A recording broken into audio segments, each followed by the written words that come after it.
A anamnese, ela vai seguir os padrões, né, normais. A telemedicina, ela é uma ferramenta da medicina. O que vai mudar, que eu estava até falando ali, para quem já estava iniciando aqui no Instagram, é a questão da comunicação, que você tem uma interface entre você e o paciente, que é a videochamada, uma câmera. Então, você tem que aprender a lidar com a câmera. Então, é diferente do atendimento presencial, onde você está lá de frente com o paciente, você tem ali uma visualização um pouco maior do todo, porque além da linguagem verbal, a gente tem a questão da linguagem não verbal. Por isso que eu acho importante que, se for fazer telemedicina para a teleconsulta, que faça por videochamada, porque mesmo que você está perdendo um pouco do todo, você ainda tem uma parte da linguagem não verbal focada ali na câmera, tá? Então faz uma videochamada para fazer as suas teleconsultas. Porque a gente sabe que existe né, teleconsulta, né? Pessoas que fazem por telefone, ou chat, eu não acho tão legal nem tão seguro. Então sempre preferi uma videochamada. E a anamnese, né, eu sempre falo, para começar a anamnese, deixa ela aberta, deixa o paciente falar. A gente, quando vai lá, retorna lá na semiologia, né, que eu dou aula de semiologia, então, vocês que já passaram por ela há muitos anos, né, mas exercem ela no seu dia a dia, na anamnese, lembrem-se que lá nas aulas de semiologia tinha lá, as perguntas podem ser abertas ou fechadas. Eu sempre recomendo começar com perguntas abertas, né? O que traz o senhor aqui, né? Por qual motivo, né? Está fazendo essa consulta, essa videoconsulta ou teleconsulta? Deixa o paciente falar uns 2 a 3 minutos, né? Que aí você vai poder também captar qual é a questão que traz mais ansiedade em relação à saúde naquele momento, qual é a queixa principal dele, o que está incomodando mais o paciente. Depois você vai passar para as perguntas mais objetivas, perguntas fechadas. Então, eu até estava falando, né, de uma regra mnemônica aí do PQRST, né, igual do eletrocardiograma, né, Dr. Rubens? E a gente usa também isso para auxiliar a gente nas perguntas fechadas. Então, P é do provocativo, né, que aí são as perguntas fechadas. O que provoca ou alivia o sintoma? Estresse, raiva, posição, fatores desencadeantes, né? O que faz o sintoma se agravar ou melhorar? O que é da qualidade? Então, qualidade e quantidade, né? Então, você pode fazer até a questão da dor, né? Quantificar a dor, né? Fazer uma tabelinha. Isso também é legal assim na telemedicina, é que você pode ter algumas ferramentas para interagir com o paciente, né? Então, você pode ter uma régua, né? Uma tabelinha de dor, né? Do 0, de 1, né? De 1 a 10, com as carinhas coloridas, você pode mostrar na câmera, por exemplo. Você pode codificar, né, as questões relacionadas à dor, a outros sintomas que ele tenha, né, se afetam o cotidiano dele, o trabalho, a qualidade de vida, as questões relacionadas à dor também, da região onde dói, da radiação da dor, se ela é irradiada para outros locais, né?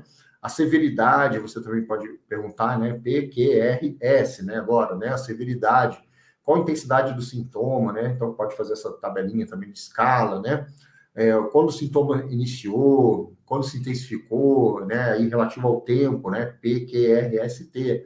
Então, a cronologia, né? Isso você vai te ajudar a fazer as perguntas fechadas para montar a tua HDA, né? A história da doença atual. Depois você pode fazer as perguntas, né? Relacionadas à história do desenvolvimento fisiológico, né, na pediatria é muito importante, né, da história da patológica pregressa. Então, você vai fazer uma anamnese com aquele roteiro padrão na hora que você for organizar ela na descrição.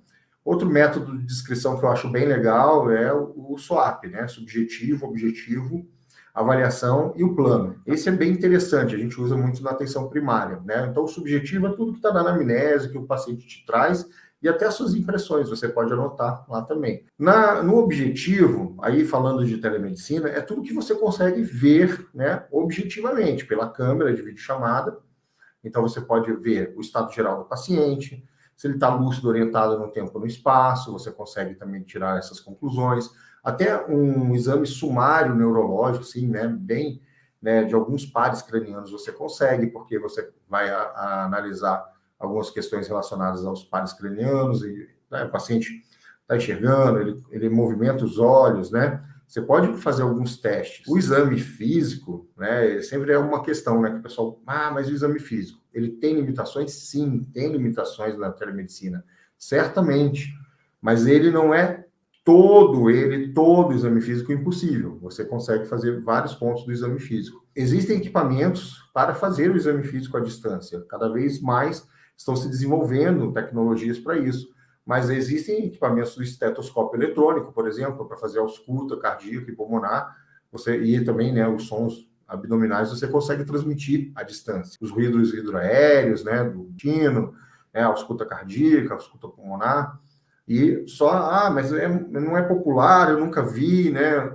O equipamento está aí, ele já existe. Inclusive, se você botar na Amazon, já está lá uma caixinha lá, né, um health box, né, para a pessoa comprar e ter isso em casa. Então, não é uma coisa ainda muito popular, mas também não era muito popular um aparelho de pressão digital, um oxímetro de pulso. Né? Antes desse momento aí de 2020, quem que tinha oxímetro de pulso em casa? Né? Quase ninguém, né? Hoje um monte de gente tem um aparelho de pressão, né? Várias pessoas têm em casa.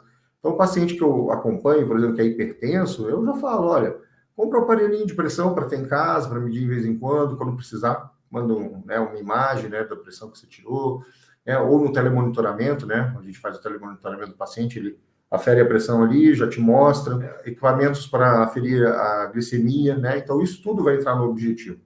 Os exames que ele tiver e te mandar, laudos, por exemplo, entram no objetivo, nessa metodologia do SWAP. A avaliação é a tua avaliação final, é o que você achou, né, do paciente, estabeleceu suas hipóteses diagnósticas, e o P é do plano terapêutico. Então, eu gosto muito dessa maneira de organizar as minhas anotações, que é o método SWAP.